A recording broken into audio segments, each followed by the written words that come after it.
Tune into the Salsa Kings Network. Crack one open if you dare, creeps.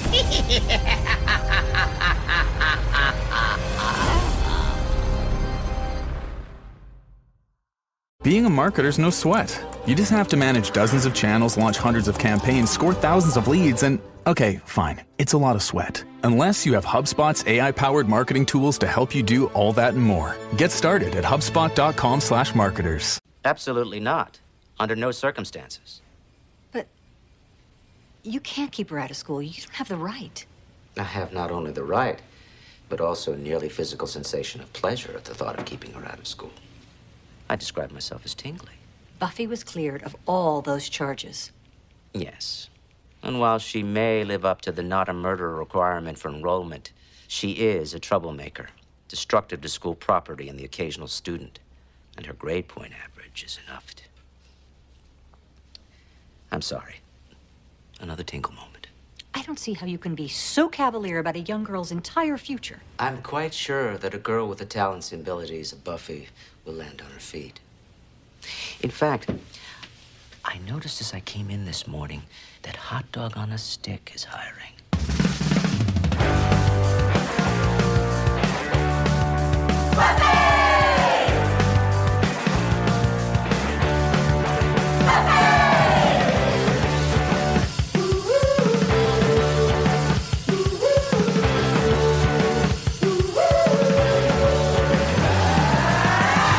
Everybody, welcome to another episode of Boys Watching Buffy. We're just two boys watching every episode of Buffy the Vampire Slayer for the first time ever, giving our reactions, giving our reviews. We are your hosts. I'm Joe Welke. I am Vance. And today we're talking about Season 3, Episode 2, titled Dead Man's Party, directed by James Whitmore Jr., written by Marty Noxon. The original air date was October 6th, 1998, to an audience of 6.2 million people. And there's a lot to unpack here. There's a lot of stuff going on. There's a lot of mood swings and drama and people at each other's throats. Now, for reasons unknown sometimes. Yeah, does the drama feel like it's a little forced sometimes in this? I felt like a lot of it was just like really uncomfortable to watch. A lot of it was rehashing the same argument from earlier in the episode again and again. Yeah. Yeah. Yeah. This is an interesting one. I was really thinking that this episode, I mean, I know our predictions were like, I don't know what our predictions were. I said pirates, definitely not. Pirates. I was upset with myself because I was like, oh, Dead Man's Party. This obviously has to be Angel in like hell or something. And I was like, why didn't I predict that? And then I like started this and saw what the premise was and was like, oh, we would have been off no matter what. It's no way I would have guessed this. Mm-hmm. No way I would have guessed Pet Cemetery / The Mask combination. That mask did look like the mask from The Mask for a little bit. Worse. I mean, that mask in general. Let's get it. Let's just get into it. Yeah, let's just get into it. All right. So we start the episode off with kind of a recap of what's gone down in the last 2 episodes. They didn't do this last episode, did they? No, they did not. Which I thought was interesting because I thought, oh, they're going to do a previously on for the second episode, which means like, oh, this is definitely going to have to deal with. I don't know. It seemed weird. Last episode had that cold open of Willow standing above the grave going, come and get it, big boy, or whatever. Yeah.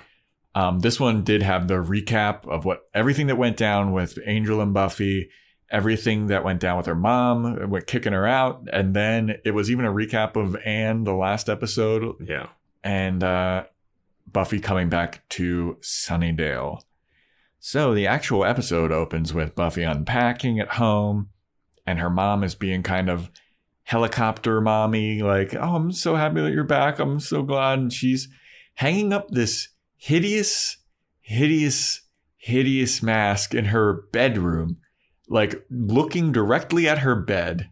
And Buffy's like, ew, what's up with that mask, Mom? And she's like, don't you know Nigerian art, Buffy? I don't know Nigerian art, and I'm sure that's not it. It has like teeth on it. Like huge fangs. And it doesn't look like a cool thing that you would hang in your... Like, there's a lot of, like, Baroque art and, like, art that is a little, like, creepy and stuff. Yeah. You don't put it hanging in your bedroom like that. It, like... And unless shouldn't it be in the museum? Shouldn't this thing be in the museum or, like, in a gallery? Why is she hanging it? Yeah, her mom is like, you know what? I like this one. I'm going to keep... This one's for keepsies. Yeah, I don't like... so... And I'm like, you just know your daughter just told you she's a vampire slayer thing, and you're going to bring home something with, like, vampire fangs, basically. I mean, it looks so obviously haunted. Yes. And as soon as they showed it, I was like, oh, that mask is going to play into this somehow. Yeah. If it didn't, that would be the best mislead. Yeah, it was very much like Chekhov's mask. Like, as soon as I saw it, I was like, this is doing something. Like, they're mentioning it. It'd be great if she hung up that mask, but it's just, like, normal, like, random figurine that she has that actually is the cursed one. Like this, like, jolly looking thing. Yeah, and everyone blames the mask, and it's actually like they're like cutting it up and like stuff. A teddy bear. Yeah. No, dude, but like I feel like, and it just doesn't match the decor of her bedroom at all. It's like it'd be one thing if she had a bunch of masks hanging out all over the place, but it's the only one, and everything else is like floral and yellow and typical mom shit. Yeah, and then just this hideous mask. I wasn't going to bring this up, but on the dresser is a picture of like what looks like two kids. Mm. And I'm not sure. I'm like, is that Buffy? Is that supposed to be young Buffy and her cousin from like that passed away? Yeah, I don't know. Yeah. From the hospital. Yeah. I was like, who is this? Yeah. It could be. Yeah. But yeah, the mom is basically like, Buffy's like, I'm going to go hang out. Am I allowed out? And the mom's like, yeah, sure. You going to go out slaying tonight, honey? And Buffy's like, I don't think so. And mom's like, you want me to give you a ride? Maybe you should go out slaying. Who knows? Like, there's all kinds of crazy shit going out there. And the mom is trying so hard to be like overly sweet and make up for yelling at Buffy and kicking her out, which seems in her character, I feel like. It felt like we were missing a scene before this, right? It felt like we were missing that like sit down talk. Where have you been? Not like, hey, thanks for coming back, unpack, and go back out. Go look for your friends. She's like, I'm going to go look for my friends. You're not going to make a phone call? Because the next scene, she's just walking down a dark alley. She's walking down a dark, dark alley. And I'm like, what are you... like, we just saw you do this in downtown LA. Yeah. Aren't you sick of dark alleys? Yeah. I don't know, man. But yeah, like Van said, Buffy's now walking down a dark, dark alley. She sees a mysterious man who even I... who has just been watching this show, not friends with this person. I saw him from behind and I was like, oh, that's Xander. But Buffy doesn't know. Yeah. Buffy's creeping up behind this mysterious guy and she steps on a soda can to alert him.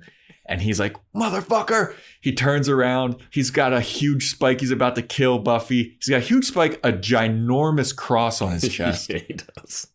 And Buffy like stops him from attacking her.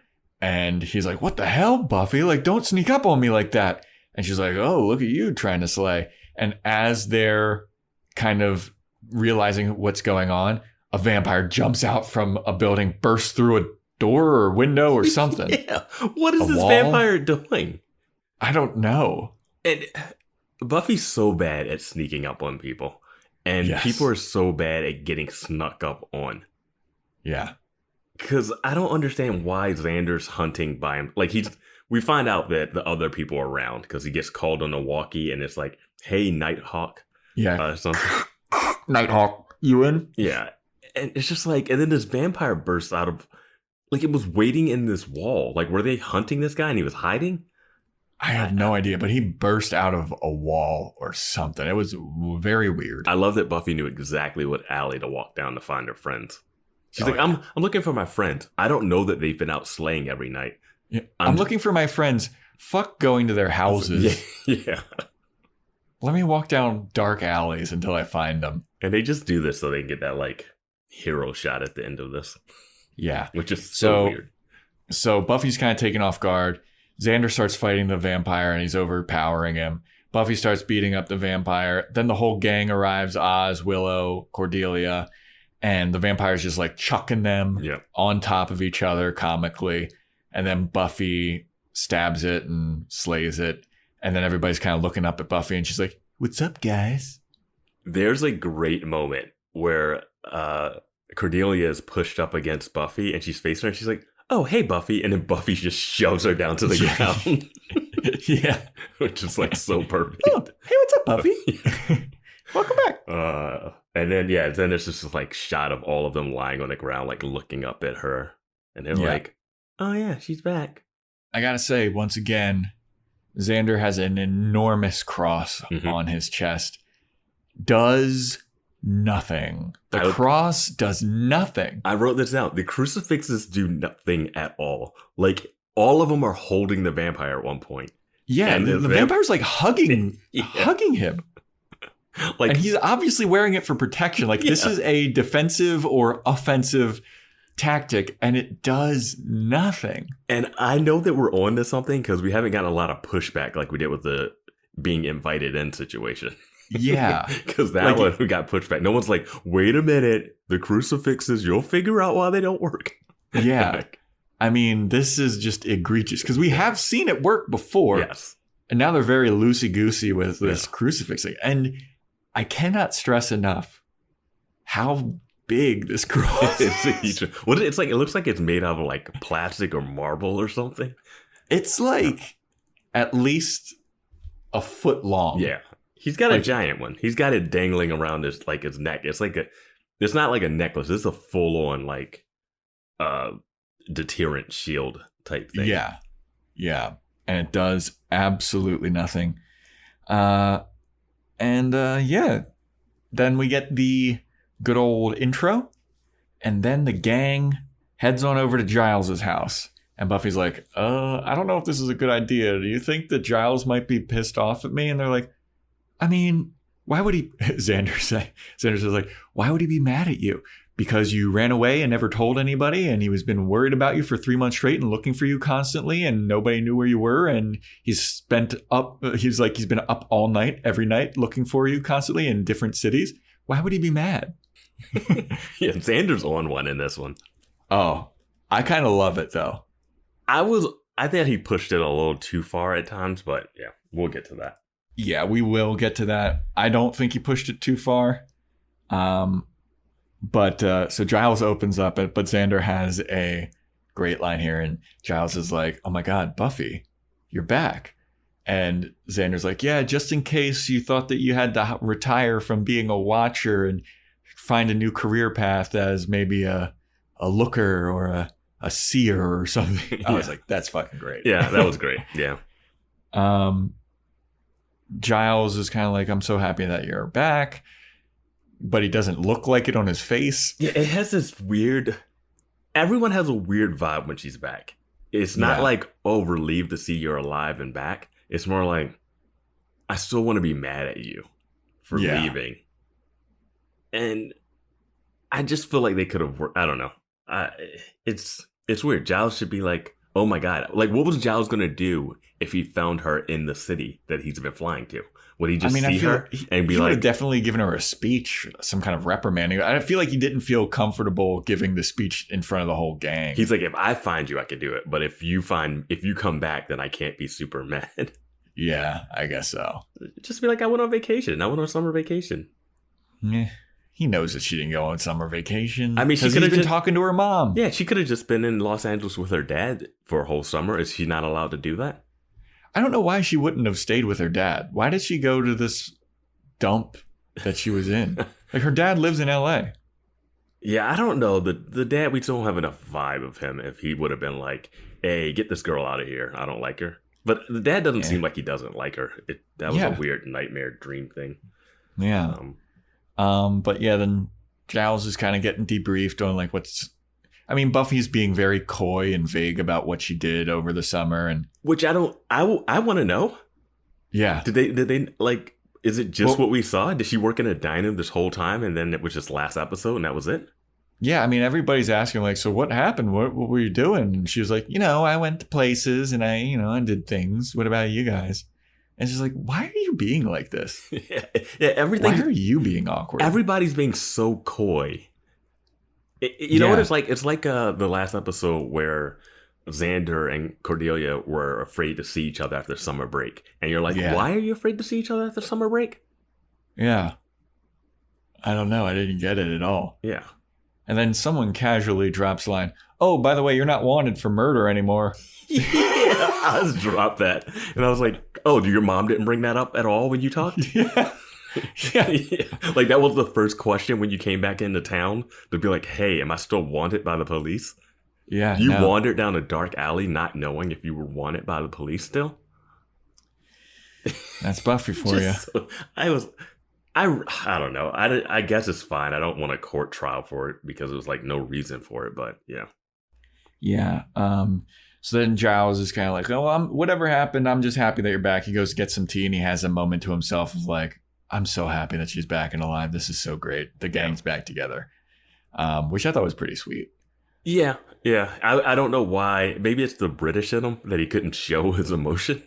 Mm-hmm. But I mean, like, give Buffy a little bit of that. Like, everyone seems like they want to make Buffy feel as bad as they can for as long as possible. Yeah. And then the gang kind of tells her, like, we've been since you've been gone, like, we've been taking up the slaying. We're pretty efficient with it too. Like, Willow's like, we're like 9 out of 10, and then Oz's like 6 out of 10. She's like, well, 6 out of 10, but we're working, we're getting better. Yeah. And Buffy's like, oh, okay, cool, guys. It's like, why wouldn't you be jazzed about that? Like, they're more powerful and getting better now. I gotta say, non-Slayers getting 6 out of 10 vampires, right? That's still pretty good. Like, that's decent. Recruit some more people, train a little bit more. I don't even know. It's like, do we need a Slayer? There's always been a question. That's the thing is, like, all of them aren't really like physically capable either. Like, they're not. They're all the nerds and stuff. It's Willow and a cheerleader, and Oz, who not in werewolf form, is a guitarist. Yeah, like if they made Larry, bring Larry on. Yeah, like bring some brutes on. Like, can't wait till Larry joins the group. That'd be hilarious. I'd have so much egg all over my face. But you know what I'm saying? Yeah, like, they're not physically intimidating or powerful, and they're getting 6 out of 10. Like, here's the thing: who the fuck needs a Slayer? Last episode, Giles is like hearing about people. He's hearing about teenage girls fighting vampires and winning, and going to go see if they are the Slayer.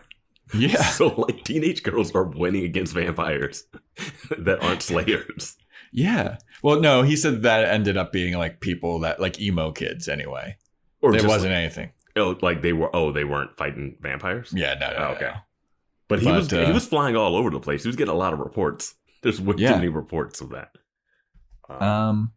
So then Buffy goes home and the mom's like, well, we better rest up because you got school tomorrow. And Buffy's like, no, I don't. I got expelled. And the mom's like, I'm going to try and get you back. Buffy is saying, like, my mom's pretty convincing. Yeah. She'll get Snyder to get me back in. And then it cuts to Snyder being like, absolutely 100% undeniably no. You are not allowed back in this school. And in fact, the feeling of you not being in this school makes me feel very good. And I get this odd tingly sensation because it's so awesome. Now, if we're talking about people going too far. Yeah. Now, this is pre-Me Too movement, believing women and stuff. I mean, this is the creepiest thing this guy could say to a mother and daughter. Yes. That he's getting off on expelling your kid. And he has like this satisfied, smug, like, ooh, like just came fucking look on his face. Like, I can't tell you enough how joyous this is for me. And I was like, and then I'm like, why is this doing this for you? No clue. Like, I would be fine if she was like pulling antics and then he would be like, what was that? And she would be like, well, see, I told you there was a broken window or something. Like, like she was lying, like she was killing vampires and then lying about it some other way. And he could never see the vampire death, but he could never nail her on the stuff that she did. But like, people have been murdered that wasn't her. Like, the stakes are too high for him to just be like, what if Snyder is in on it and he's on Buffy's side and he wants to expel her so she has more time to go out slaying? I did think that. But it seems like he would have. There needs to be a moment where he's relieved that she's back in Sunnydale. Yeah, we haven't gotten that outwardly yet. So I haven't seen, like, he seems like he's genuinely happy that she's not there. Yeah. And I don't know. And then I love the end of the scene is like the mom talking about, like, well, maybe I'll go to the mayor. Yeah, and he's like, I fucking hope you do. As they walk out. And he's like, ooh, I'm getting another tingly feeling. And I was like, who goes to the mayor about their random daughter not getting expelled from high school? Like, well, I also love that their only, like, defense is those murder charges were dropped. And Snyder's like, I don't give a fuck. He's like, oh, great. So she's not a murderer. She still is a troublemaker, destroyer of school property, which can be, I mean, kind of. Sure, but like circumstances. Like there's a school board, there's superintendents. He's barely a principal that's been there a whole year. Yeah. Like, I don't know. It's... The fact that he mentions that he gets tingly from it really makes it personal, which I don't really, it doesn't seem to add up necessarily. Yeah, I don't agree, but it is, I do like Principal Snyder. He's a scene stealer. Yes. He's great. I just wish we had a little more balance of why he's the way he is. I'm sure we're going to get it, but I wish we had it already in our back of our mind. Now it's just still secretive. Yeah. I'm going to predict right here, right now, that he's on Buffy's side, and this is all a ploy to get her out of school to focus in on her stuff. There's a better way to do this. There absolutely is. If that's the case. Or he could just let her in on it. Yeah. No, exactly. Just like we were saying, like, she should let her mom in on it. Like, he could let her in on it. Be like, yeah, you know what? I'm secretly kicking you out of school. I know you, number one, I know you hate school. You hate studying and all this shit. And you need more time to slay. So rest up. Go out at all night. And slay motherfucking vampires, because I know we're on a hellmouth. You can't keep a kid out of school. She would have to go to another school, though. Like, I mean, 17, you can drop out. Yeah, I guess she could, but like, I don't think her mom's gonna like not let her go to another school or like graduate or something. Yeah, I don't know. So then they leave the school after the principal gets all amped up about like, yeah, you go to the mayor, see what the fuck happens. Then the mom's like, maybe we could take you to private school. And Buffy's like, ugh, all the uniforms. Maybe what about homeschooling? And I was like, that would be interesting. And the mom's like, I don't got fucking time to do that. I don't got fucking time to homeschool your bitch ass. Yeah, because like homeschool's not just for like freaks anymore, you know? Like, yeah. And she's dropping Buffy off at, I guess, the new hangout for this season, the espresso pump. So from their uniforms, I gather this is a gas station turned coffee shop. Yeah. Like they have, or a mechanic shop, because they look like they have like the uniforms we see later, like at the end of the episode. They look like they have like those like mechanic shirts on that say espresso pump. Yeah, and like their name on it, or stitched or something. Yeah. Okay, cool. I guess. Yep. And then Buffy has a moment to herself at the espresso pump of just like, everything's falling apart. Well, she's supposed to be waiting for Willow. Willow's supposed to be meeting her at this place, and Willow stands her up. Oh, okay. Yeah, you're right. She's supposed to be meeting Willow at the espresso pump, and then... For some reason, I thought that was later. But yeah, Willow does stand her up. And she's like, where is Willow? Where's my friend? Yep, she gets stood the fuck up. Yeah. So then she walks home, and some lady named Pat comes out of her house, and she's like, oh, you must be Buffy, aren't you? Picture of Beauty or whatever. And Buffy's like, yeah, who are you? And she's like, my name's Pat. I'm from your mom's book club. And when you left, your mom joined a book club, and she's been really sad, and I've been her best friend while you've been away. So it's nice to have you back, and your mom's super happy, but she was going through a rough time. And Buffy's like, okay, cool. And then I've seen this actress in other stuff too. Yeah. I couldn't figure out where, but yeah. So then Buffy goes into her house and the mom's like, what happened? Where Willow tried calling and there was some kind of miscommunication where Willow got held up and Buffy's like, well, she didn't call me. It's like, how would she have called? You don't have a cell phone. Yeah, you walked through an alley to look for them. Why would you guys aren't calling each other? Except for later when everyone's making phone calls. Yeah. And then the mom is like, we're going to have a vampire slaying gang dinner. Invite everybody over. Well, how do you think about having a dinner party? And Buffy's like, I don't know about that, Mom. And the mom's like, well, I already invited everybody, so I just wanted you to say yes. And Buffy's like, well, great. My first reaction was, why is Buffy being coy about this dinner party? Like, why? Why can't they hang out? I don't know. She's like freaked out about seeing all these people. They haven't expressed being angry with her when they were at Giles necessarily. Yeah. So there's nothing to be like, oh, they really don't want to see me. Well, I think it's more like she feels awkward about it with her mom. But I think this would be insanely helpful for her mom because her mom could ask everybody all of the questions. Yes, and everyone could sit there and you guys could openly talk about vampire slaying. Yeah. Like this would be incredibly helpful for her mom. And so her mom knows what she's up against, knows what to look out for, and who all knows. Yes. And how to keep it secret or like tips on how to beat vampires, even if you're not a slayer. Yeah. If I disappear for 2 days, who to call? But Buffy's like, but it'll be awkward. Like, why? You'd embarrass me in front of my friends and my librarian. Your mom's already been under a spell and tried to hit on Xander. Yeah. Your mom's been the victim of so many things. Yeah. Not to mention having to replace every window in the house every 3 weeks. Yeah. Like, let her have the dinner, you know? She was bitten in the neck by Darla season 1. Yeah. Good Lord. Yeah. And so the mom's like, well, let's get the company plates out. Buffy's like, they're not, Mom, my friends aren't company plate type of people. And the mom's like, we never have people over. We're having fucking company plates, okay? And Buffy's like, okay. So then Buffy goes to the basement and I noticed Buffy is still wearing the heels too. Yeah. And I feel like when you get into the house, you're going to kick the heels off. Yeah. I don't know. I'm not a woman. I'm not a girl. I don't know. I'm every woman, Vance, and they definitely would. They'd unhook that bra and they'd take those heels. I'm every woman.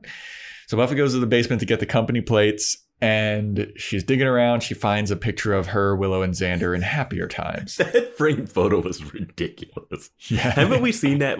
Did we see that before when she lost her memory too? Yeah, we did. Yeah. That Sears catalog photo of them. Gosh, yeah. Who took that picture? I don't know. I was like, I don't think I had a best friends framed 3-person photo ever. I barely have a picture of my family at my apartment. Barely. Yeah. So she's looking at it, reminiscing about happier times when things wasn't so complicated, you know? Mm-hmm. Puts it back on the shelf, and then a dead cat falls from the top of the shelf. Yo, that cat wasn't just dead. It looked like it had been murdered. It was mangled. It was like sliced up in like 5 different places. So I was like, okay, we got to figure out what killed this. Did the mask try to eat it and suck the blood out of it? Right? Like match the teeth marks up, like hold it up to the mask, and then like, oh yeah, these teeth marks match. Yeah. No, but there's none of that. No, they just bury it in their garden. Yeah. First of all, I thought it was like an old stuffed animal for some reason, but the violin strikes. I rewound to see like, what the fuck is that? Yeah. But it's a dead cat, and then they bury it in their backyard. And they have this like weird burial ceremony. And the mom's like, you want to say a few words? And Buffy's like, what? No. Yeah. And I'm like, they're burying it like in their like garden. Like it looks like they ripped up flowers to put it where they put it. Yeah. And the mom's like, well, I'm going to say a few words. You know, maybe this strayed from the path and now it's on its path. I guess it's like a metaphor for Buffy straying from the path and being back home and going where she belongs or something. But the cat's dead. So that's not the best metaphor. Like animals often will hide when they know they're going to die and go somewhere. Like that's where you don't find like it's hard to find like an animal, like they'll go somewhere where they're not going to be easily found. Hard to believe this cat broke in and died on the top shelf. Yeah. After being mangled and slashed. Yeah. By that one vampire from the Praying Mantis episode with the hook hand and everything. Yeah. Like, why would you not think this was some message or something? Why would you just be like, dead cat? Yeah. But it is. It's just a dead cat. It's just a dead cat, and they bury it, and then night falls. Buffy's mom's mask that's in her bedroom starts glowing. Eyes start glowing, and then the cat raises from the dead. And then cut to commercial. Ooh. The cat raising from the dead, the animation looked... I love, like, stuffed animals and people fighting with them. And, like, the way it's climbing out of the grave was really funny to me. Yeah, it was so silly looking. Yeah. So then we cut to another one. If these happen all season long, it's gonna be tough. I wrote down sad angel dream. Yeah. Yeah. So Buffy's walking around her school and it's empty and she's just walking around. And then she's in the courtyard of the school and Angel shows up from behind her and she's like, I thought they'd be here. And he's like, they're not. And she's like, well, what do I do? He's like, you just need to figure it out. I don't know. He's saying some kind of cryptic bullshit. He was looking good. I got to say, he was looking good. He was. Back to a good outfit. Mm-hmm. Black and black. And then Buffy just walks off screen and she hears like a school bell, but it's actually her alarm going off. And why has she got an alarm going off? She's a dropout, no good, ne'er-do-well. She went to sleep around like 11:30ish and she woke up at 7 a.m. Yeah. I don't know why we needed that, if that's for something, but we saw her go to sleep and we saw her wake up. So then she goes downstairs and the mom is like, hey, I spoke to the superintendent of schools and he's going to try and figure out something for you at Sunnydale High. But if not, we can get you into this private girls' school. And Buffy's like, private fucking girls' school? You're going to make me wear kilts and a blazer and now there's not even going to be boys? Yeah, I was like, is there not another public school in Sunnydale? Probably not. I don't know how big Sunnydale's not that big. Yeah. Seems like everybody goes to Sunnydale High. That's why. Otherwise, you would take your kid out of it immediately after the 17th murder. I mean, it's a one Starbucks town. It's a one high school town. Vance. Yeah. But everybody goes to the espresso pump now, so fuck Starbucks. One Starbucks or espresso pump. Or the Bronze, which is also a coffee shop. Yeah. So after Buffy's like, well, he's not even going to have boys, is when mom snaps into pissed off mode. And she's like, look, Buffy, you fucked up a bunch, okay? You've made a lot of mistakes recently, and guess what? You're going to have to live with some of these goddamn consequences. I was like, what? She's like, but I'm a slayer. Like, yeah, I don't have Buffy's a choice. Buffy's like, I'm a slayer. It's not like I did it, like burned down. She makes like a short bus joke. Yeah. And then the mom is like, look, all right, I get it. It's tough, but you have some stuff. It's just weird. I don't know how to deal with this. I'm living with a superhero. Can I call you a superhero? You're like a fucking superhero, dude. And then she opens the door and the dead cat comes running into the house. And they're like, that's weird. That cat was totally dead and now it smells terrible. What should we do about it? Let's call Giles. When this cat runs in, it would be no way for me to tell that that was the same cat. Same. Like, it was running so fast. It was a stuffed animal that you buried. And now this is a live cat that ran it. And guess what? There could be two cats that look the same. Well, it doesn't even look like the mangled marks are on it anymore. Yeah. I didn't even know it was like still supposed to be like half dead. Yeah, me neither. But they did get a mangy looking one. They got one that had a lot of hair and then a lot of fur, and then they put a bunch of stuff on it. But yeah, they called Giles. Yeah, Giles comes with a cage and why didn't they call animal control? Supernatural animal control to come over. I guess because they exactly knew it's a zombie cat. Well, Giles had to see the mask, so that's why he's there. Yeah, that's true. So Giles comes to capture the the cat, and he's looking at it. He's like, yeah, it definitely is a dead cat. It stinks. It's definitely dead. He somehow comes over with this giant cage and is able to grab the cat from underneath the bed really easily. Yeah. Well, we don't see, like, he may have been chasing it all around the house. Yeah, but that cat you would have had to, like, get the cat to stop moving. Yeah. Like, whatever. He grabs it and puts it in the cage, and he's like, oh, this is weird.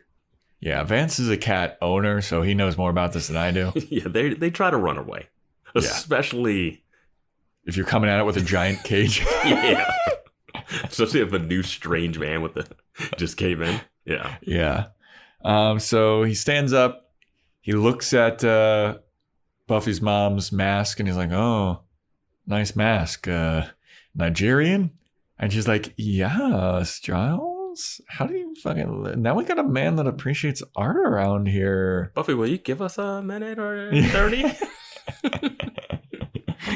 And then Giles is like, all right, but no, Buffy's like, all right, well, let's go. Time to go to the library. Let's get to research mode. And Giles is like, ooh, you're not allowed on school property. Sorry about it. You got to stay here with your mom. I'll research it. Don't worry about it. And don't worry about it. I was planning to take this half-dead cat through the school and research it on a library table. Yeah. Not at my house, but on school property. I'm going to walk through with this mangy cat.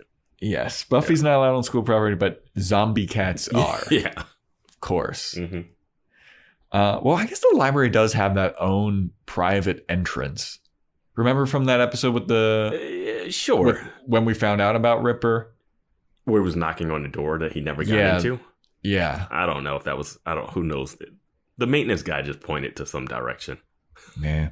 Even if he has another one, it's the middle of the day. He's got a dead cat and like a bunch of students looking at it. That's very true.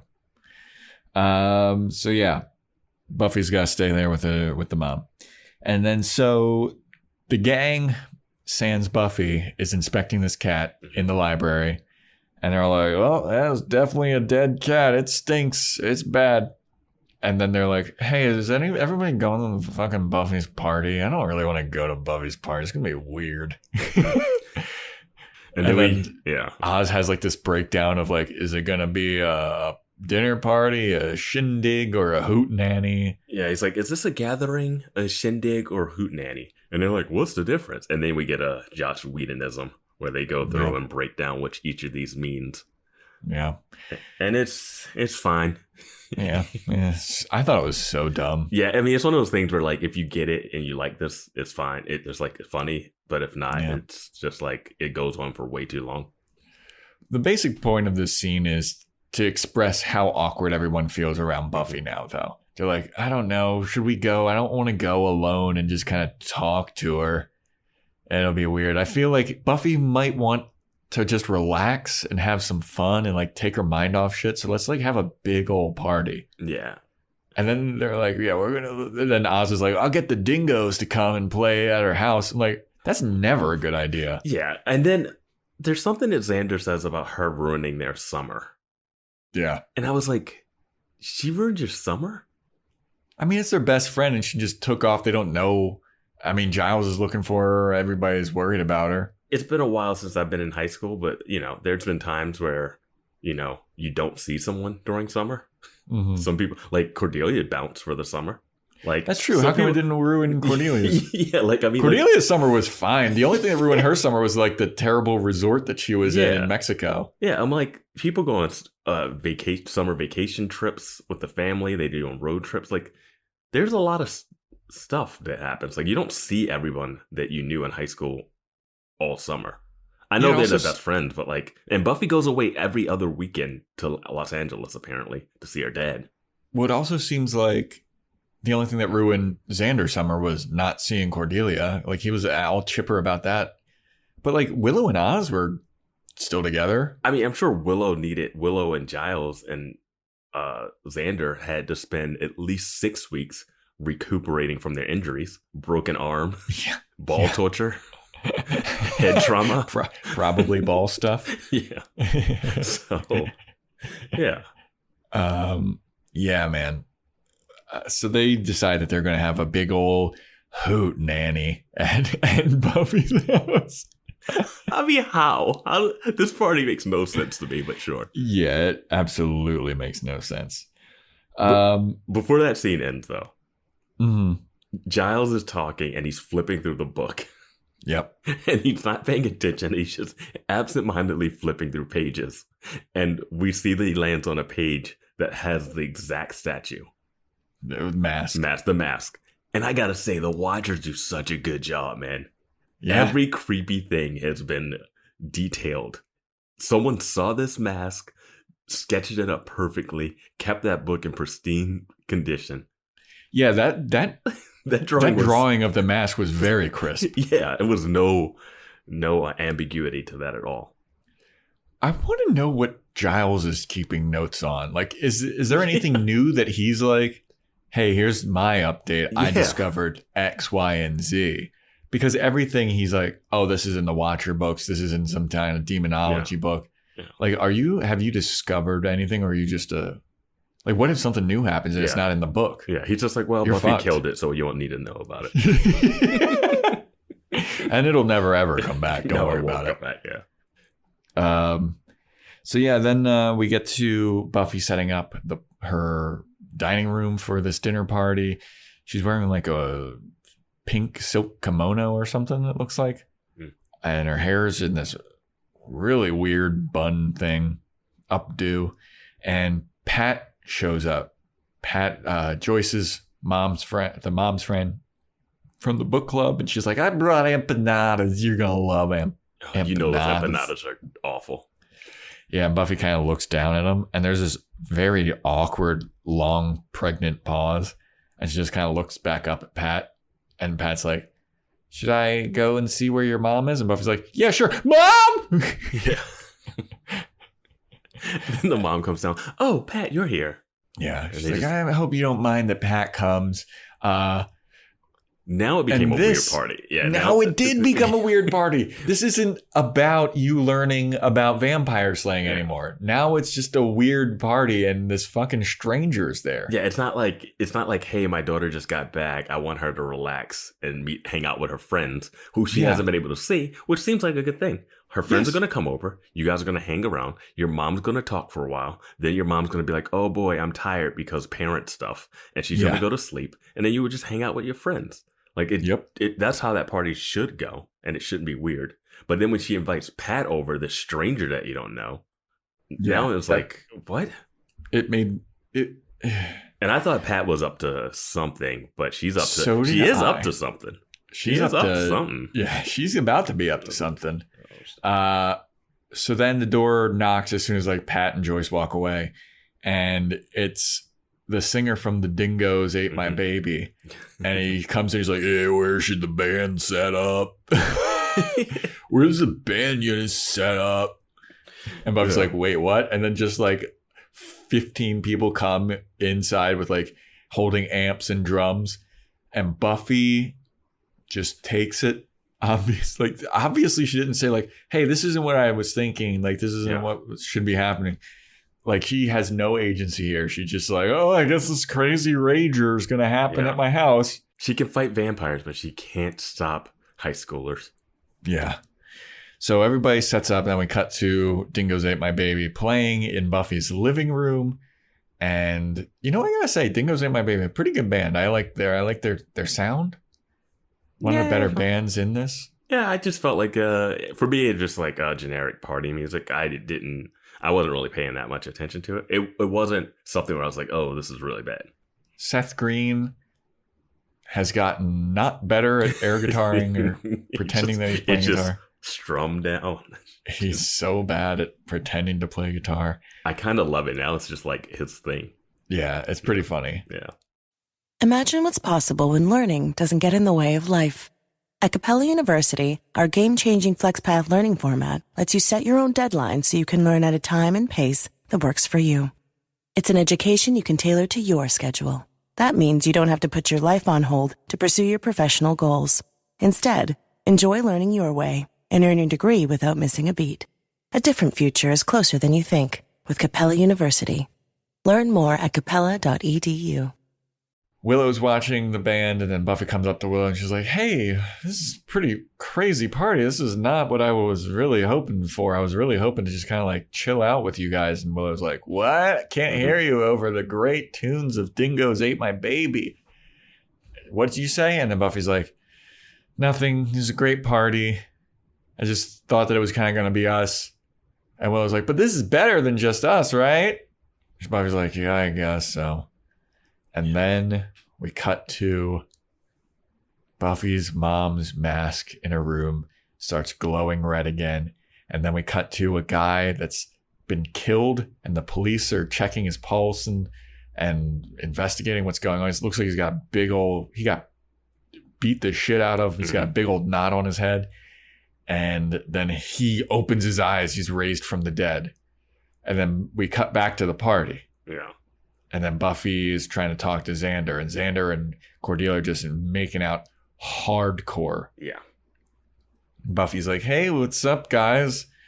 And Xander's like, oh, hey, so good to have you back, Buffy. Isn't this party awesome? And she's like, yeah, I guess it's pretty awesome. And this is where I felt like Xander was acting really weird. Yeah. He was just like, what are you doing? So happy to have you back. You know, it's going to be just like old times. We're all happy. Me and Cordelia are just going to stay here and making out, though. And then Buffy's like, all right, this is making me uncomfortable. I'm going to leave. And then it cuts to a dude at the hospital who is a burn victim. He is burnt to shit. This guy is burnt to a crisp. And the doctors are trying to work on him. They're like, oh, no. He's burned. This is too much. Call it. We're not even going to try anymore. Call it. This guy's dead. This guy's a goner. 7:43. We're done here.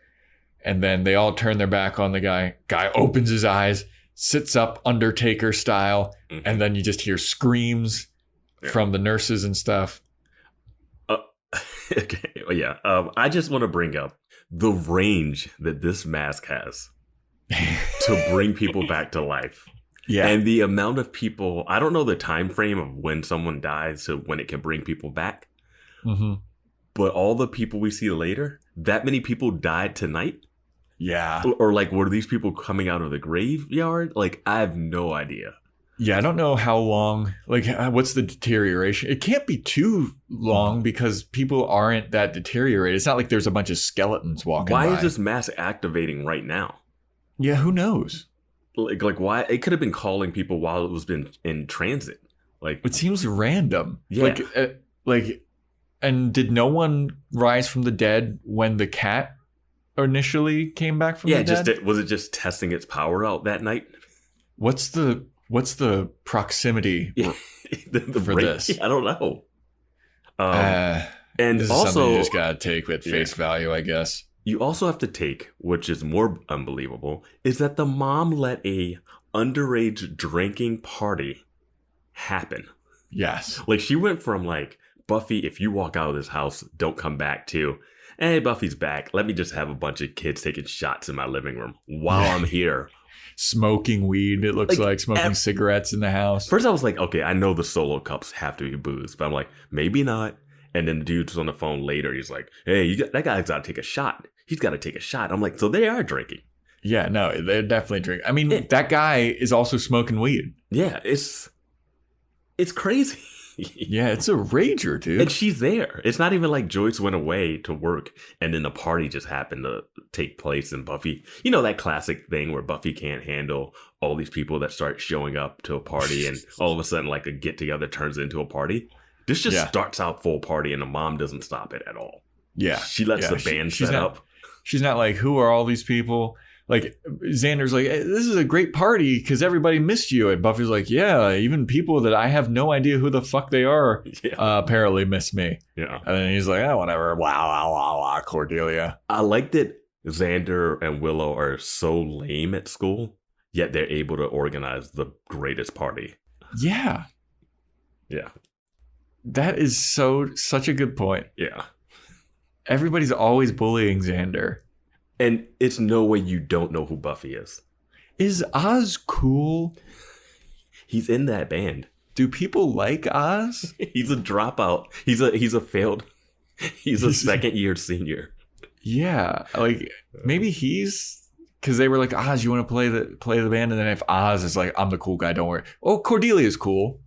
Yeah, she's popular. Yeah, but she lost her popularity when she started dating Xander. Fair. Buffy's cool. Everyone knows who Buffy is. She's been. Everyone want to talk to her about like this is the house where she kicked that dude Ted down the steps. Yeah, because everybody was looking at her all like, yeah. Wow, you really... She's the one that like saved people when that cop was shooting inside the school. Yeah. They're like, who is Buffy? I'm like, you guys all know who she is. Oh my God. So then we cut back to the party after the burn victim guy wakes up, and then we see Pat and Joyce taking shots in the kitchen. So I was like, can't believe I'm doing shots right now. Shots of schnapps. Ugh. And Pat's like, so how you feeling, Joyce? And he's like, I'm doing great. And then Pat's like, no, for real. How you really feeling now that Buffy's back? And Joyce is like, you know what? I thought I'd be happy, and all summer long I've been waiting for Buffy to come home, and I thought I'd be so happy when she walks through that door. And then this is when Buffy kind of sneaks up over to the kitchen and can overhear. And then Buffy's mom goes, but I don't know. I feel like since she's gotten back, everything's gotten so much worse. And then Buffy's like, fuck, man, nobody likes me. All my friends hate me or being weird. My mom doesn't even like me anymore.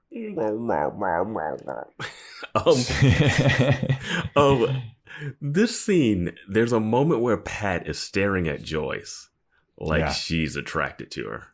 Yeah, dude. And I was like, oh, that's what Pat's angle is. Well, I also thought that Pat was up to something evil, like nefarious. Yeah. I mean, obviously, but then this, I'm like, that's what she's up to. She's kind of trying to get with Joyce. She's like, oh, daughter's gone, divorced. Yep. Book club, maybe. Sliding on in. Yeah. And it's sad that we'll never see any more of that. Or if that was even a thing. Yeah. So Buffy overhears this, runs to her room. She's like, fuck all this. I'm running away again. When she starts packing, I'm like, come on. Yeah. So she starts packing, and then we cut out to seeing all the zombies from across town. Every dead person that's ever been dead in Sunnydale is convening at Buffy's house. Yeah. So then we go back to Buffy, who is packing, and then we go to Giles, and Giles is in the library. He's reading about the demon mask, and then he goes, "Oh Lord." He finally finished. He finally got to the page that he was already on. Did he start the book over? I guess. It was in his hands earlier that day. Also, he's not even planning to go to this party. What time is the thing supposed to start? Yeah, it's like, I think Buffy asked somebody like, is Giles still coming? Yeah, she asked Xander. He's like, oh, last time I checked, he was doing library. He was in library mode or whatever. I'm like, the library where everyone dies?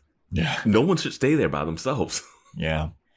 But Giles is like, oh, fuck, I got to warn Buffy because that mask is evil. Mm-hmm. So he calls the house. Stoner guy answers it. He's like, what? Who are you looking for? Hangs up on him. Buffy? Bunny? What? Hey, you got to take a shot. Hey, that guy's got to take a shot. So, gotta go, Mr. Belvedere. And I'm like, Giles, just hop in the car, man. You've never called before. Yeah. So Giles hops in the car and he's like... Why did he just page Buffy? I don't know. And then Willow catches Buffy packing and Willow's like, are you fucking serious, dude? And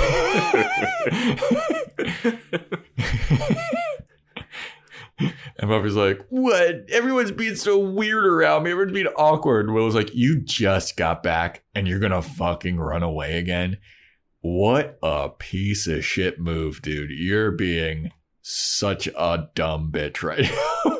One of my favorite moments or lines from this is Buffy says, you wouldn't understand. To the point I was like, what are you talking about? We have been through this whole thing together. She's one of the only people that could ever understand. Yes. Like, your ex-boyfriend Angel tried to kill me. I took his soul into my body to spit it out to him. Yeah. Like, I've learned witchcraft because, like, with her saying that, I'm like, what are you doing, Buffy? Yeah. Like, and Willow's so like, forced. Willow's like, maybe I would understand if you talked to me, but you ran away and we wanted to be there for you, but you left. And she's like, what was I supposed to do? And she's like, I couldn't talk to you. You wouldn't understand. And she's like, well, let us try at least. She's like, no, I gotta run away again. And this is when I wrote down our classic statement from our other podcast, Boys Watching Girls. We do not understand female relationships. Nope. And we will, like, I was like, oh, is this like a thing about her, like, it maybe later, it was like, the dialogue seemed like it was like her going through puberty. Is this the part where she talks about, like, yeah, Willow's like, I've been going through a bunch of changes too. Yeah. I'm dating, I've gotten into witchcraft, Yeah. I fucking had demons talking to me and trying to steal my soul and shit. She's like, I have shit going on too. And I wanted And to Buffy's talk like, to yeah, you, but that's my all best a bunch friend. of- I wanted to yeah. talk to my best friend, which is you, and you weren't here. Yeah, Buffy's like, that's a bunch of bullshit. I had to kill a vampire, something that I've been doing for years at this point. Yeah. And I loved him, even though he killed a bunch of our friends. Yeah. And then we cut to Giles driving maniacally. And he's driving and he's fucking pissed. And he's doing a driving. Joe special. Oh, yeah, he's talking to himself. But I liked this one because he's mocking Joyce. He never gets this, though. He never No. gets the talk to himself scene. No, but I love this. So he's just like, oh, you like my Nigerian mask?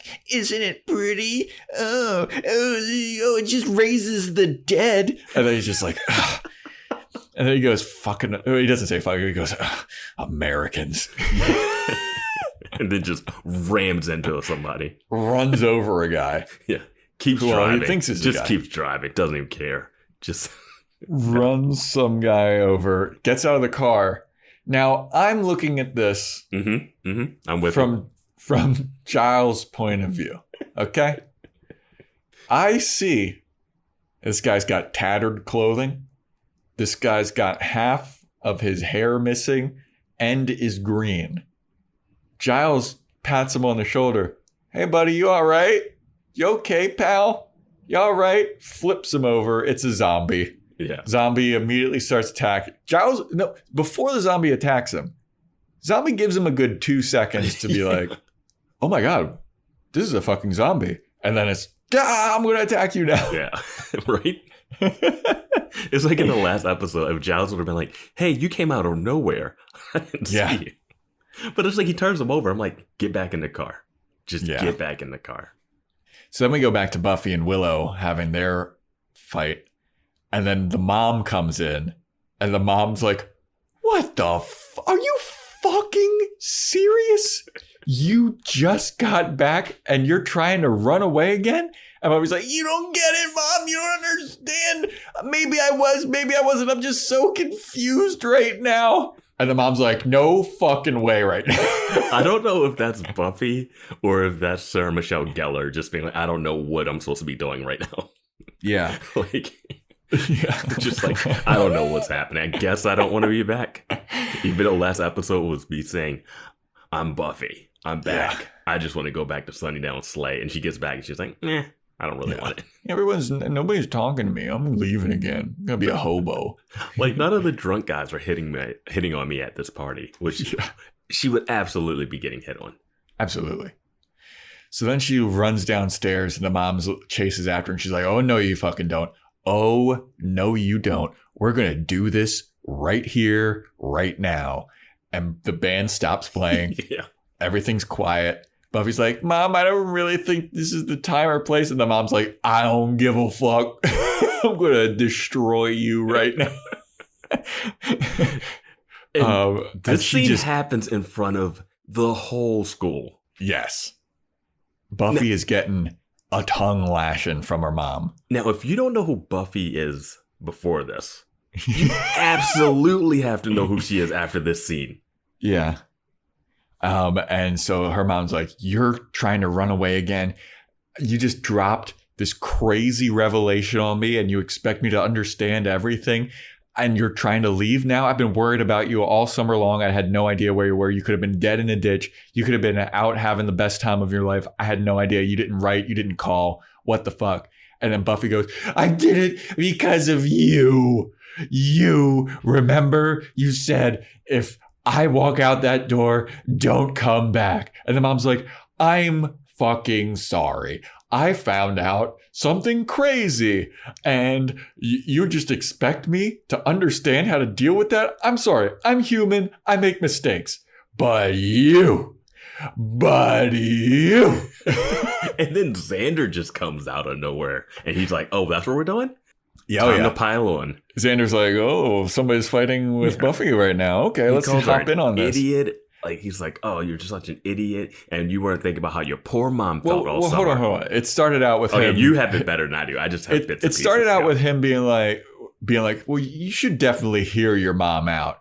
And then Buffy's like, oh, and what right do you have to talk to me? And he's like, what right do I have? You're being incredibly selfish. You have no idea how much all of us were worried about you. And now you're about to leave again, basically. And at this point, the party starts clearing out. It starts clearing out, but it's not clearing out enough. There's still a bunch of people there. There's still a bunch of people, but like people are looking and they're like, oh boy, this is awkward. And some people start moving towards the door. Yeah. And then Buffy and Xander have at it. Xander lays into her. He's like, yeah, like Vance was saying earlier, he calls her an idiot, a selfish idiot. And she's like, has no idea what she's doing and all the hurt that she did to people. And then Cordelia comes in and she's like, wait. Let's put ourselves in Buffy's shoes for a second. Hey, I'm Buffy. I'm a freak. Cordelia's like, okay, I'm Buffy. I'm a freak in nature. Of course I'm going to be attracted to another freak. And then that freak turns into a killer freak. And then Buffy's like, Cordelia, please get out of my shoes. Yeah. I also like that they're purposely being vague about the vampire shit in front.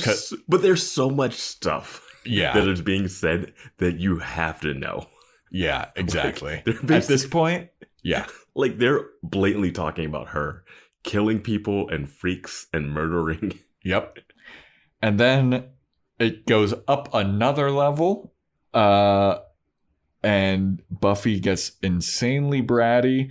Well, Giles, in between this, Giles like hotwires his car because he left his keys out, and then he hotwires it, which I was surprised he knew how to do. And he's like, "Oh yeah, just like riding a bike or something," and he drives off. Yeah, and Xander is like, "You haven't talked to any of us. You can't just bury things deep down because they'll come back to get you." And then we get back to Giles. Very with good the zombies. transition set up. Yeah, good punch, good punchline. And then everybody gangs up on Buffy and call her an idiot. And then Buffy's like, great, all of you people are calling me idiots. Everybody got something to say to old Buffy. How about you, guy with the chips and dip? You got something to say? And that guy's just like, some random guy. It's Jonathan. Is that pal? It's the guy that we've seen so many times. He's staring at Buffy. He's like, no, I'm doing all right. I'm cool. Yeah, I love that cut to him. Yeah, he's been in so many. He's had so many scenes. And then Xander calls her an idiot again or something. And then she's like, you want to talk idiots? Mr. fucking Nighthawk? Yeah. And she starts getting up in Xander's face. And then Willow comes in. Or Oz tries to break it up. He's like, hey, guys, come on. Oz comes over and is like, okay, I guess I'm going to play Mr. Referee or something. Yeah. And then Willow's like, no. Why don't you let him? This has already had a bunch of verbal violence. Let's get into some physical violence. And just as she says that, like 10 zombies burst through these fucking house windows. These windows, dude. Dude, this house is wrecked at the end. Yeah. It is months worth of remodeling after this. Oh my God, dude. Like, she can't sell enough Nigerian art to pay for this. It's no way. Zombies just all about. And I mentioned earlier that the party starts clearing out. Yeah. And Vance mentions that it's not enough. There's still about 20 to 30 partygoers, random people, witnessing all of this. Yes. And these zombies, they're not like half like kind of, oh, this could be, couldn't be. Mm-hmm. These are people with huge chunks of their faces missing. Yeah. Fucking green. Their hair's like falling off the side of their head and shit. These are zombies, dude. Yeah. And they're holding the door. These random people, they're like, don't let the zombies. Dude, how do you not fucking know what's up after this. Dude, one of them walks in, snaps the neck of the dude that was on the phone. Yeah. The dude that was on the phone, the stoner. The stoner guy? His neck snapped. Love a good neck snap. And I was like, oh, so he's dead in the living room. Dude, this is world news. Yes. World, not country, not city, world news. Yes. Witnesses all over the fucking place. And people are running out at this point, People are still dying. People are being murdered here. People being murdered. I mean, good Lord. Pat, Joyce's friend, gets taken by one of the zombies. Yeah. I don't know why they decided to take her and not snap her neck. Well, she They does end up kidnap getting her for killed. ransom or some shit. She does end up getting killed, but they drag her into a room to do it. Yeah. Which absolutely doesn't line up with what we learn later. Because where she died, where she was found dead, if she was there, somebody else would have done what she does later. Yeah. But there's a moment where they're holding the door closed. Yep. I feel like I know exactly what you're about to allude to. Yeah. So they're holding the door closed. Someone bursts their arm. One of the zombies bursts through, grabs Oz, and then everyone starts sprinting upstairs. Mm-hmm. But it's not everyone. It's Willow, Buffy, the mom, and Xander. And they leave Oz and Cordelia down there. Yeah. And I was like, what? I had to go back. I had to make sure. I rewinded. I was like, did Willow just leave her boyfriend for dead? Yeah. Okay, so this is not where I thought you were going. Because once the arm goes through the door and grabs Oz, I thought it was going to yank him out. Oz was going to reappear as werewolf Oz. No, I knew that wasn't going to happen because he would not be out on a full moon. Like, it's not like full moons aren't like, they're not like these things that sneak up on you. Yeah, they're not party days. Yeah, exactly. So I wasn't worried about that. It would have been cool. It would have been very cool. I knew it wasn't going to happen. But Willow, they all leave him. Yeah. Which I was like, what? Yeah. And then we cut to Xander, Willow, Joyce, and dead Pat in Joyce's bedroom. And they check Pat's pulse and they're like, oh my God, Pat's dead. I don't think they even notice. Do they even notice that she's in there? No, because Joyce checks her pulse to confirm that she's dead. Then they barricade the door. They're trying to keep the zombies out. And then Joyce goes over to help out, barricade the door. And then Joyce, the mask starts glowing again. Joyce opens her eyes. So she's risen from the dead now. Well, there's a line too. It's like, what happens if they get in here? And Xander's like, we probably die. Yeah. And there was like, oh, so if one of those gets into the room, you're dead. And then there's one. The problem is Joyce is dead in the room. And later Giles shows up and he says, oh, they're all going to converge onto the house because they all want to put the mask on or something, right? Yeah. Yeah, that's the next scene. So Oz and Cordelia are like in a closet. The whole house is like cleared out now except for everybody's upstairs apparently. Yeah. And then Giles shows up and because they can hold that whole door. That whole door, they can hold back all of those dead people. Yeah. Yeah. So they're like, they're all upstairs. I don't think it's a good idea for us to go upstairs. But here's the secret of the mask. It brings the dead back to life. And they're all trying to put the mask on because whoever puts the mask on becomes a demon incarnate. A zombie demon. It's like, oh, whatever. Yeah, right? And Cordelia's like, is that worse than the zombie? And Giles is like, yeah. And I think they're fighting with like ski poles or something. Yeah. I do want to mention earlier when all the chaos is happening in the living room, the mom is like, are these vampires, Buffy? And she's like, I don't know. And she stabs one in the heart. And his soul is moving. She's like, no, not vampires. Yeah. And then Buffy's mom like hits one with a giant vase that must have cost like 10 grand. Like, probably from Rwanda or some shit. Yeah. But yeah, it was pretty funny like seeing Joyce get in on the action, just start like wailing on a zombie with she had like some kind of stick at some point. I think I saw something and it looked like she was going to get her hands dirty. I did not expect it to be this episode. Like she starts wailing on some demons. Yeah, dude. Take no prisoners. Yeah. It was like when she hit Spike with that axe. Yeah. Well, she could have done a better job with that. Yeah. So then the zombies in Joyce's room kind of overpower the gang, and Pat wakes up, puts on the mask, and turns into demon incarnate. And then this is where shit gets weird for me. Yeah, I have so many finishing notes for this episode. Yeah. So she puts on the mask. Everybody runs downstairs for some reason. And then Giles tells Oz, he's like, Oz, you got to tell Buffy about the mask or something. Wait, you're missing. So she puts on the mask. Willow's in the room. There's these flashes of light coming out of the mask. Right. And Buffy's like, close your eyes, Willow. And Willow doesn't because she can't hear, I guess. And she just gets flashed in the face. Well, yeah, because it flashes Buffy in the face. It flashes and then Buffy. It throws Buffy across the room. Yeah, really big throw, yeah. And then it flashes. Buffy's like, Willow, close your eyes. Don't look at the eyes. Yeah. Flashes Willow in the face. And then throws Willow? No, then Willow just gets stunned like it's a stun grenade. And I don't know what the fuck this flash thing is. That was my thing. I wrote down the flashes do nothing because everyone got flashed. Because then Buffy tackles her out of another window. Yeah. They go flying out another window. The stunt people are crawling down the rooftop because they didn't get enough projection to actually roll down it. So you can see them pulling themselves out of the window when they come down. So they fall off the rooftop. They're on the front lawn. Yeah. We have not heard a police siren. Yeah. There have been more police sirens in the background of this podcast than they have for this.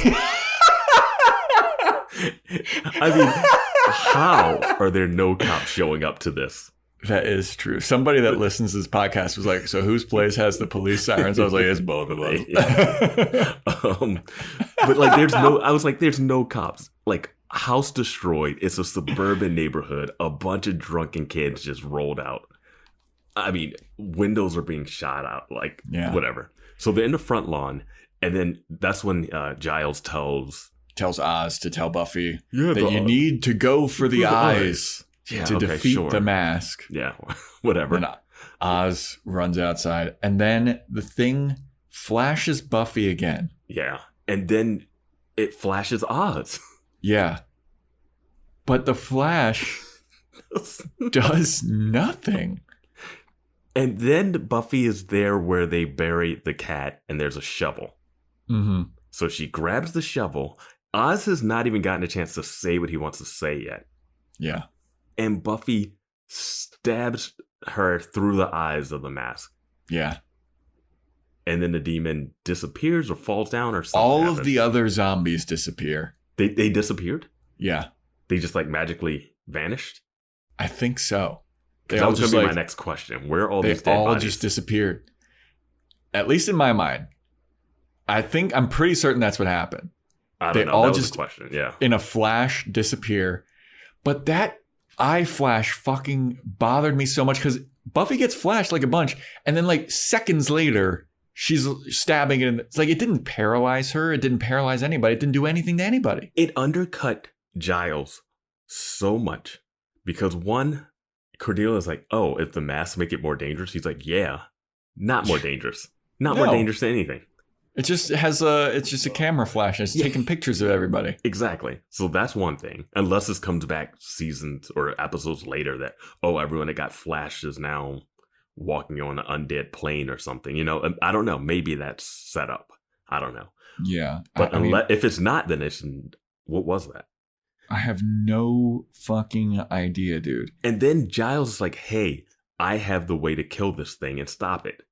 He does not even get that information across to Buffy, and Buffy's already I know what to do. Yeah. I'm just going to stab it in the face. And it's Stabbed it in the face, says her witty one-liner. I forget what she said. It was something I'll be seeing you later or some bullshit. Yeah. And that's the end of the zombie fight. Yeah. And I was wait a minute. And then so everybody goes inside, and they're all nice moves. Good to have you back, Buffy. And all is forgiven. Right? All is forgiven. Everything. I'm she saved your lives from that vampire when you first ran into her. Yep. Like, what? Nothing has been resolved besides like, oh, and the mom's like, is this a normal day? And she's like, or like, is this way like, worse? And then you just see the house is thrashed. I mean, that house is destroyed. I don't even know if she says this is way worse or if this, she like, says this it's way like, worse. She did say it was way worse, dude. No, I think she said I've seen worse or something because I mean she has. She shot a bazooka in a mall and no one recognized her. How do you not know who Buffy is? Oh my god, dude.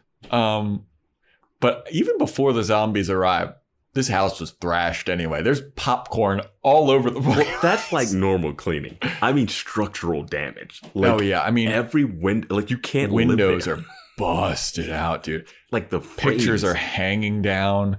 There's broken furniture all over the place. This is so expensive. And Buffy was like, can we even afford private school? Not any fucking more, dude. No way. You have to remodel your house all the time. All of your private school budget just went to window buying. Yeah, because we never found out what happened when she threw Angel out of the bay window. Her mom has to bring this up at some point. She's like, look, now that I know what's up, you got to start working and get a job because we got to pay for these goddamn windows, dude. Like, she should just like, hey, is there like a Slayer payment thing? Like, do the Watchers pull in for like damages? Like, absolutely should. And I just need to see her just at the kitchen table with like one of those old school calculators. Just tapping away. Yeah, just like, what? Oh, Buffy, I don't know. Oh, God. Buffy, our window budget's a little too much this month. But they'll probably have some like random later episode where she's like, oh my God, we have to fix the plumbing, or we have termites or mold or whatever 90s thing is going to pop up. But I'm like, no, your whole house, every window has been replaced twice. Yeah. So everybody forgives her, it seems like. Yeah. And then at school the next day, Giles walks into Principal Snyder's office, and Snyder's like, do you have an appointment? And Giles is like, I don't, but I have something I want to talk to you about. And Snyder's like, if it's about Buffy, forget it. She's expelled. And then Giles is like, well, I know that you have a lot of power here in the local, but what if I fucking took this to the state? He says Supreme Court. Yeah. And I was like, what are you talking about? No, I don't know. He doesn't say. I think he said the state he said court. Supreme Court. No, dude, no way. 100% he said the said state. Supreme. Oh my God! If he did, if I misheard that, and he said Supreme. Supreme Court. Who gives a? The Supreme Court does not give a fuck. I heard Supreme Court. I heard state. We will come back. We will come back with corrections next episode. Yeah. I will make a note of that. But I heard Supreme Court. But he's like, I know that you have a lot of power in these local jurisdictions, but what if I go above your head there and go to state or Supreme Court? And then Principal Snyder goes, I'm not convinced you will. And then Giles bullies him. He grabs his fucking collar of his suit jacket, slams him up against a bunch of cabinets. And then he has this creepy smile and he goes, do you care if I do convince you though? And then Snyder starts to be like, oh, fuck, this guy is absolutely serious. Oh, and Ripper mode came out. I liked that so much. My thought with this is like, so your threat is Supreme Court, which I'm going to stick with for right now. Your threat is Supreme Court. And if that doesn't work, you're going to rough up the principal? Yeah, right? like that'll get you fired, dude. Also, and then you have no case. Also, you are more likely to be fired than Buffy being expelled. You exactly. Fraternize with, like, you can fire him easily. One, you can fraternizing with students. You can fire him right now. He's assaulting you. Yeah, even fraternizing with students outside of school. Dating a teacher who was found murdered in your bed. Yep. Just you're just as suspicious as Buffy. Random disappearances, flying away in the middle of the school day. Yep. And you also aren't from the U.S. Oh, yeah, get his visa revoked. Like, there's so many ways. But instead, slam. Would you like me to convince you? Yeah. And we're still on pace for my 3 episodes and Buffy's back in school. Yeah, we are. So then, back at the old espresso pump. What I hope this doesn't become. I feel like it's going to become the place. They built the set. It's there. I mean, they made the uniforms. They didn't do it for one episode. It's so stupid. It's so stupid. They were like, "What shows need a place for everyone to go?" Yeah, but Buffy and Willow are now bonding and talking about. Willow's talking about her summer, like, yeah, man, I'm dating, got into witchcraft, I tried to do some like multi-universal dimension shit, and that was crazy, and I'm just glad that you're back and we can talk about this stuff. And Buffy's like, yeah, I wish I would have been there for you. And Willow's like, I wish you were too, you fucking runaway. Yeah. And Buffy's like, are you really going to tease me about this? And Willow's like, you gotta give me at least a little while of teasing you about this, dude. You quitter, you ne'er-do-well, you run away, and the episode basically ends with them going back and forth, insulting each other, and it's very cute. I feel like we've had endings like this before, where like all the music kind of drops out and they just keep talking over the credits. You know? Yeah. When it ended like this, I was like, you know what, this episode would have been stronger if it would have just been Willow and Buffy having an issue, but because it was like because it was Buffy versus everybody being mad at her. It kind of had this weird vibe of like, it was like they were stalling because we know the thing about Willow bringing back Angel and Xander not telling. Yeah. It's going to be something, right? Yeah. And it felt like that needed to be the thing to fight about, but they wanted this to be it for some reason. Yeah. And Xander is getting very, very arrogant about like his high horse. Yeah. He was way too high horse for me.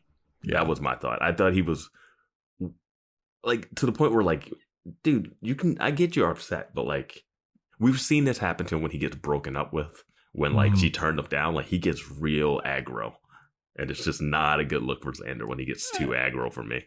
I mean, he's a teenage boy going through puberty. He's got all kinds of hormones. 27-year-old man. When he's like waving them into the bedroom, I'm like, that is a grown man. Yeah. Yeah. Because like Willow and Sarah Michelle Gellar are still small people, you know? So they look small, but like him and Cordelia, like those are two grown-ups making out in your living room. Yeah. I gotta say, Cordelia was looking good in this episode. Her hair was like really nice or something. I don't know what it was, but I was like, oh, Cordelia. I mean, they would be like a power couple. Yeah. Yeah. Military guy and Cordelia, are you kidding me? Is she the lead cheerleader? No, she's not the lead.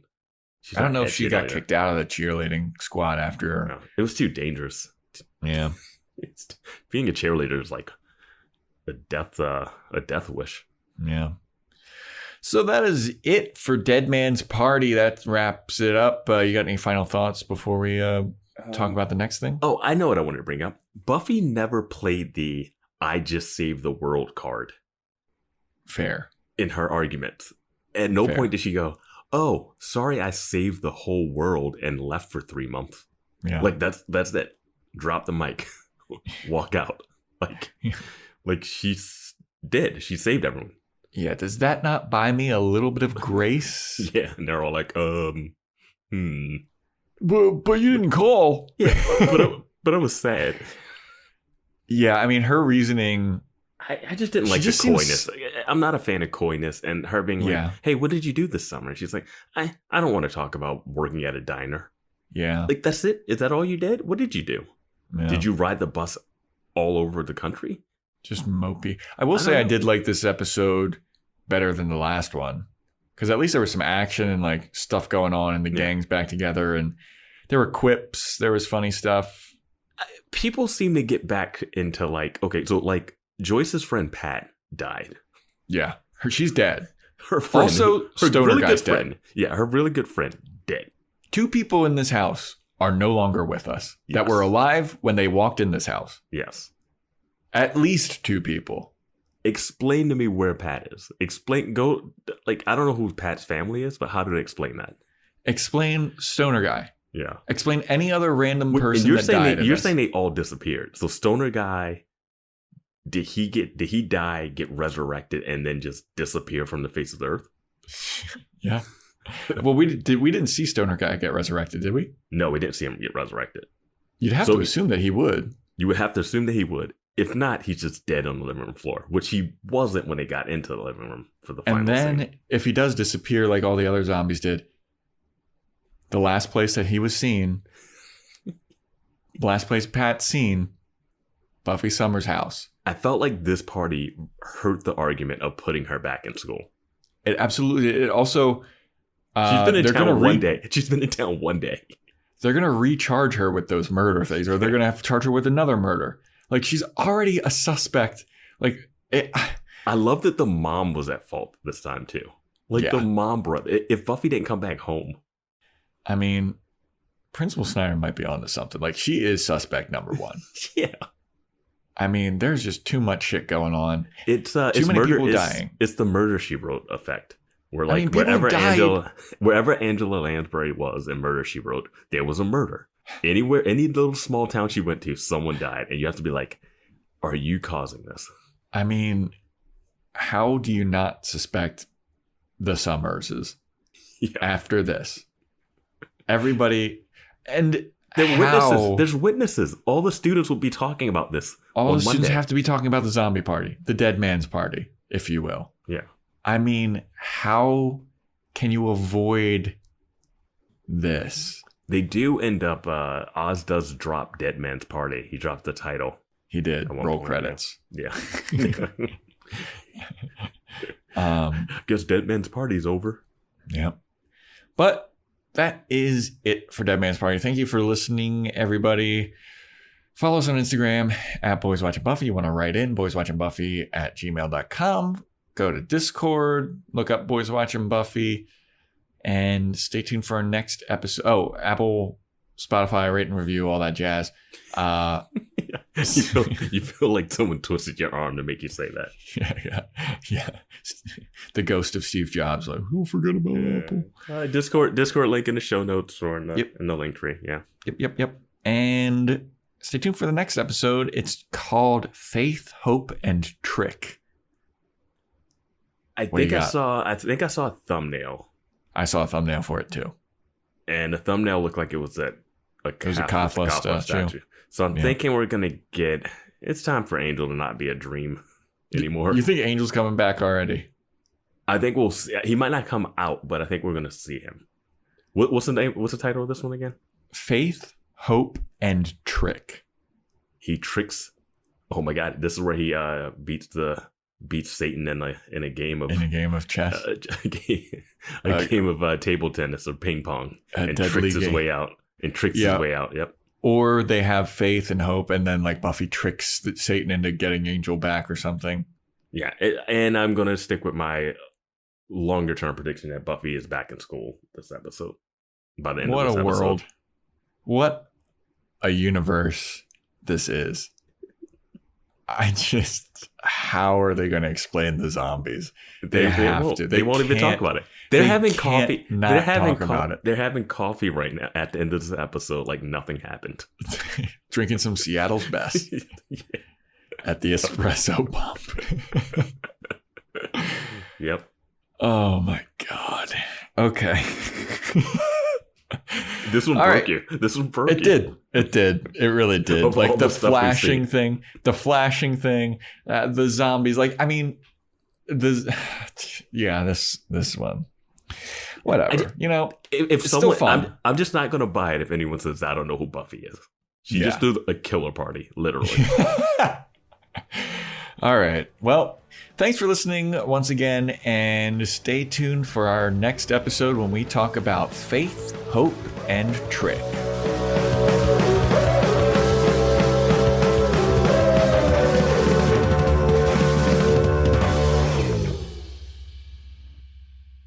Anybody else want to weigh in here? How about you by the dip? No, thanks.